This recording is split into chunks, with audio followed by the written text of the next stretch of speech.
नमस्कार, my self Mallika Parveen, assistant professor, government law college Bikaner. LLB first year के subject मुस्लिम विधि में आज हम आगे का वसीयत का जो शेष पार्ट था वो आज हम करते हैं। ठीक है, तो हमने पिछले वीडियो में ये तीनों पॉइंट देख लिए थे कि वसीयतकर्ता की सक्षमता क्या है, वसीयत ग्राही कौन हो सकता है और वसीयत द्वारा दान की विषय वस्तु कब, कौन सी वसीयत संपत्ति की वसीयत की जा सकती है, उसके कब मान्य किए जाए। नेक्स्ट एंड लास्ट पॉइंट ये है कि वसीयतकर्ता का अधिकार है वो अपनी संपत्ति की वसीयत कर सकता है, लेकिन उसके इस अधिकार पर कुछ सीमा लगा दी गई है या कुछ रिस्ट्रिक्शंस लगाए गए हैं। वो दो प्रकार, यानी उसको ये वसीयत करने का अनियंत्रित अधिकार प्रदान नहीं किया गया है। दो सीमाएं लगाई गई हैं कि वसीयतदार व्यक्तियों के संबंध में, और सेकंड सीमा है ये उसपे रिस्ट्रिक्शन है कि वो कैसे वसीयत करे। अनियंत्रित पावर नहीं है पूरी वसीयत करने की, उसपे दो सीमाएं रिस्ट्रिक्शंस लगाए हैं, प्रतिबंध लगाए हैं। फर्स्ट रिस्ट्रिक्शन है वसीयतदार व्यक्तियों के संबंध में एंड सेकंड आता है संपत्ति के संबंध में। तो इसको ध्यान से देखिए, पहले सुन्नी और एक साइड लिखती हूं मैं शिया। ठीक है, सुन्नी और शिया, सबसे पहला अंतर दोनों में ही समान है।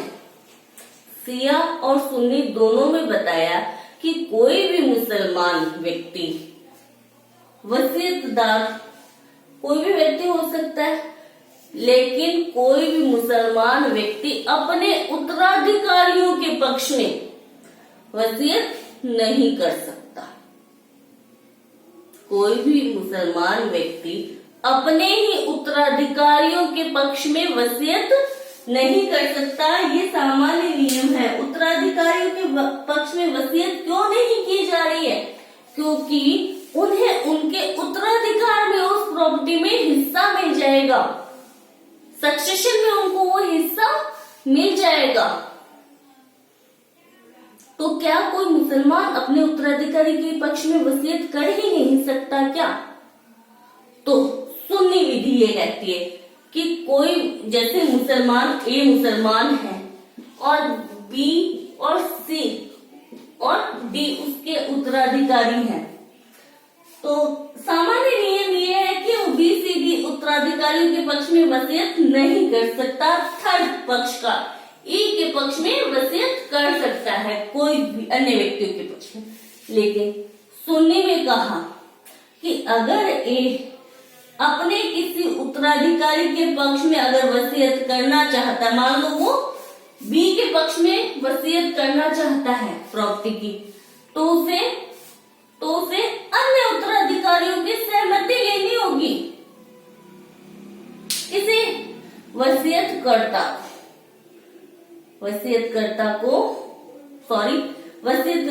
को सहमति लेनी होगी कि भी मेरे पक्ष में वसीयत की जा रही है।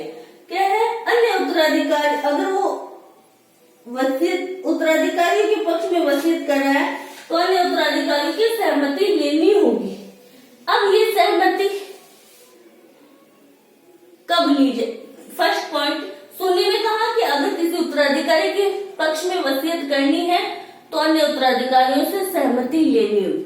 शिया में कहा कि अगर 1/3 प्रॉपर्टी से अधिक की, अगर मान लो वसीयत की सीमा है, संपत्ति की सीमा है 1/3, अगर ए अपने ही किसी उत्तराधिकारी के पक्ष में 1/3 प्रॉपर्टी यानी 2/3 प्रॉपर्टी की वसीयत करना चाहता है तो अन्य उत्तराधिकारियों से उसे सहमति लेनी होगी।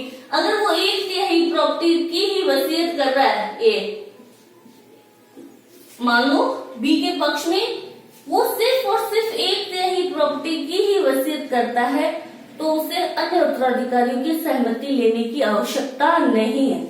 अंतर समझ आया?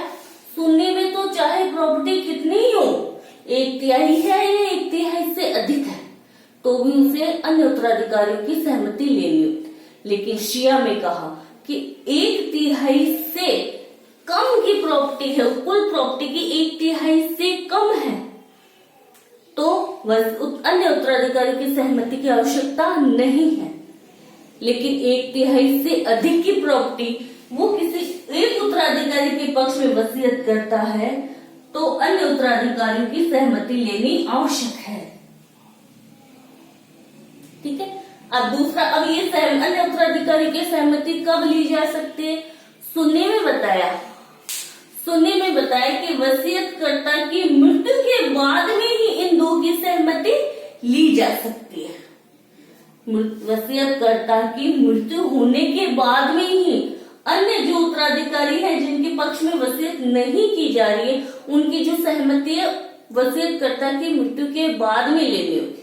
लेकिन शिया में कहा ये सहमति वसीयतकर्ता के जीवन काल में भी ली जा सकती है और वसीयतकर्ता की मृत्यु के बाद भी ली जा सकती है। मतलब लिबरल है।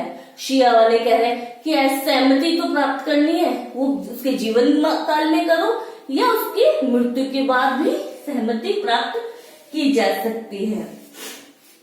अब मेन पॉइंट आया, मैंने कहा कि वो वसीयतदार में उसके उत्तराधिकारी नहीं होने चाहिए। ये नियम क्यों आया कि मान लो कोई व्यक्ति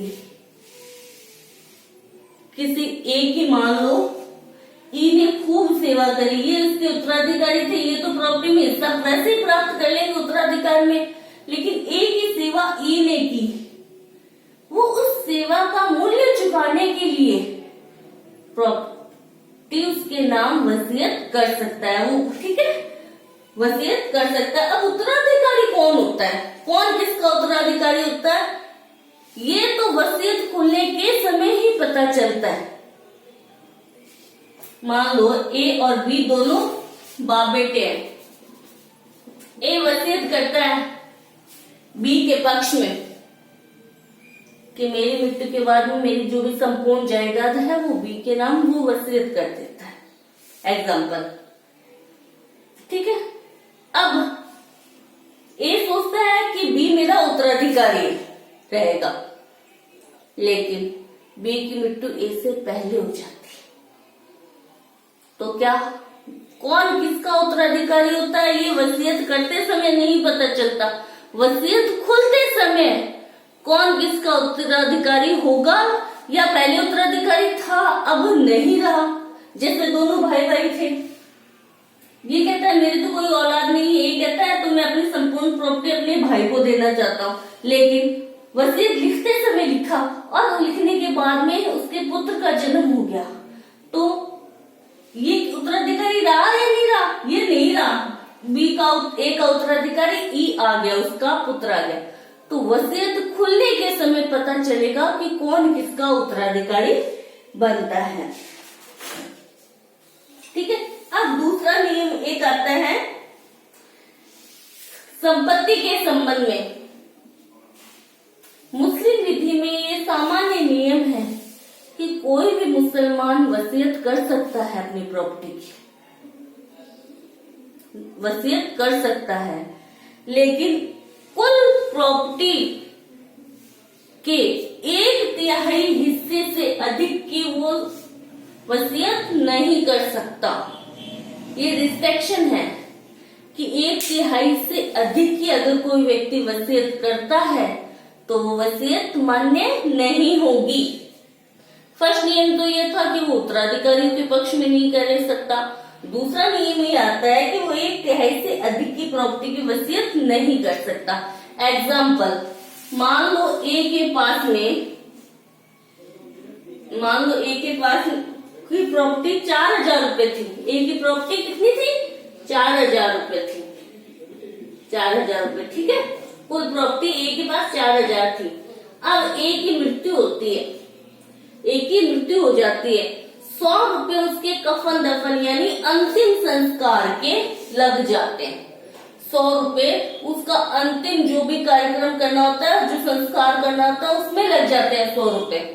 300 रुपए उसने क्या लिए हुए थे? 300 रुपए उसने, या 900 रुपए मानो, 10 साल 900 रुपए उसने ऋण लिया हुआ था किसी से। अंतिम संस्कार में लगते हैं ये तो 100 रुपए, 900 उसने ऋण लिया हुआ था वो चुका दिया गया। अब कितने बचे उसके पास में? 3000 रुपए। कितना बचे? 3000 रुपए के पास में। अब 3000 का 1/3 कितना होगा? 1000 रुपया। ठीक है, 3000 का 1/3 कितना होगा? 1000 रुपए। तो एक की वसीयत अगर 1000 रुपए तक की है तो वो मान्य होगी। अगर वो 1500 की वसीयत करके जाता है, 1/3 से अधिक की है, तो उत्तराधिकारियों से सहमति लेनी आवश्यक होगी। अगर वो सहमति नहीं देते तो ऐसी वसीयत मान्य नहीं होती है।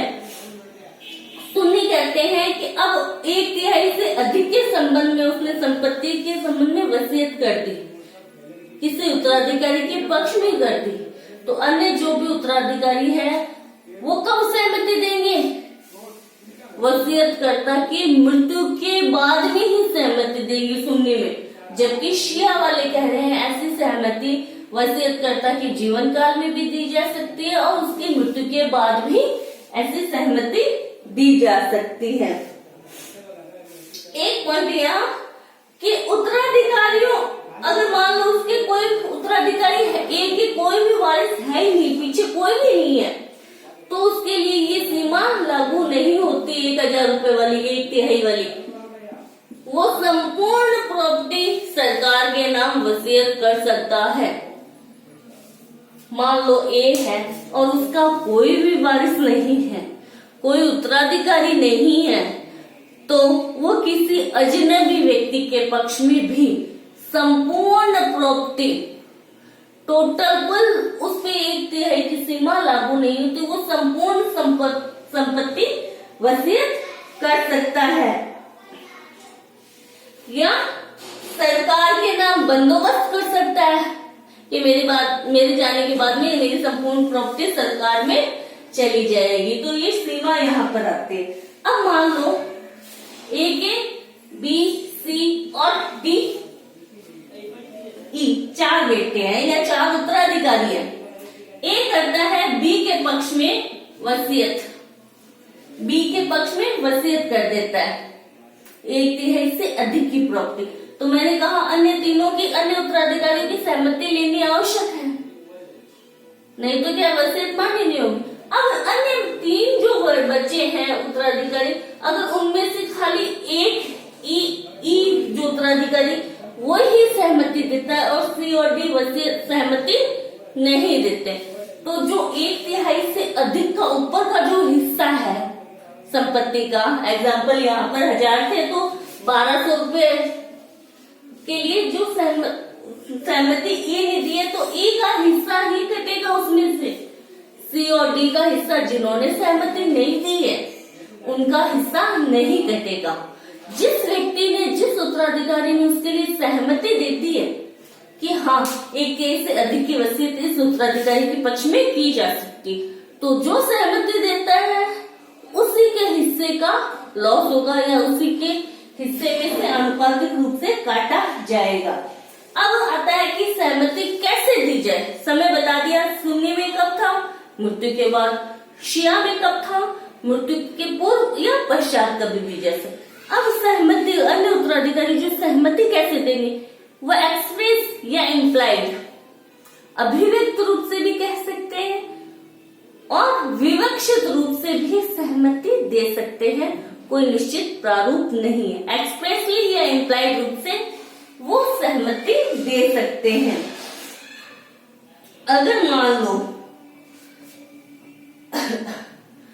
कोई उत्तराधिकारी दिवालिया है, दिवालिया हो जाता है, तो उसकी सहमति क्या है? धार लेनी आवश्यक होगी क्या? हाँ, सहमति लेनी आवश्यक। दिवालिया होने से कोई इफेक्ट नहीं पड़ता क्योंकि वसीयत द्वारा तो उसके पास प्रॉपर्टी आएगी ही। ठीक है, सहमति लेनी होती है। सहमति एक बार दे दी जाती है, मान लो अन्य उत्तराधिकारी ने सहमति दे दी, तो क्या उसको वापस कैंसिल रद्द किया जा सकता है? नहीं किया जाएगा। एक बार सहमति दे दी तो उसके बाद वो कैंसिल या रद्द नहीं की जाएगी। ठीक है, ये था वसीयत वाला कि वसीयत करता है वसीयत ग्राही की संपत्ति। अगर एक पॉइंट इसमें ये भी आता है, वसीयत कर्ता और वसीयत ग्राही दोनों ही स्वतंत्र इच्छा से वसीयत करता तो वसीयत करे और वसीयत ग्राही उससे स्वेच्छा से उस प्रॉपर्टी या उस वसीयत में जो प्रॉपर्टी आई है उसे स्वीकार करनी भी आवश्यक है। अगर वो स्वीकार नहीं करता है तो वसीयत मान्य नहीं होगी। और एक और पॉइंट है इसमें लास्ट में, सुन्नी में कहते हैं कि अगर ए ने बी के पक्ष में वसीयत की, ए ने बी के पक्ष में वसीयत की और बी की मृत्यु ए से पहले ही हो गई, तो सुन्नी के अकॉर्डिंग ऐसी वसीयत अमान्य हो जाएगी। सारी प्रॉपर्टी वापस किस में आ जाएगी, ए में ही निहित रहेगी, क्योंकि बी की मृत्यु तो पहले ही हो चुकी। सुन्नी में ये अंतर है। ठीक है, क्या अगर वसीयतकर्ता की मृत्यु से पहले वसीयतदार की मृत्यु हो जाती है तो ऐसी वसीयत अमान्य इनवैलिड हो जाती है। शिया में अगर वसीयतकर्ता के जीवन काल में ही वसीयतदार की डेथ हो जाती है, मृत्यु हो जाती है, वसीयत अमान्य नहीं होती, बी के जो उत्तराधिकारी हैं उनमें प्रॉपर्टी निहित हो जाती है, मृत्यु से कोई इफेक्ट नहीं पड़ेगा, वसीयत मान्य रहेगी। बी की मृत्यु अगर ए से पहले हो जाती है तो प्रॉपर्टी बी के उत्तराधिकारियों को ट्रांसफर या उनमें निहित हो जाती। तो ये थी वसीयत की अपेक्षाएं या उसके आवश्यक तत्व, ये वसीयत में होने आवश्यक है। आई होप आपको समझ में आया होगा। अगर कुछ ना समझ आए तो प्लीज आप कमेंट कीजिए और पूछ लीजिए। Thank you so much.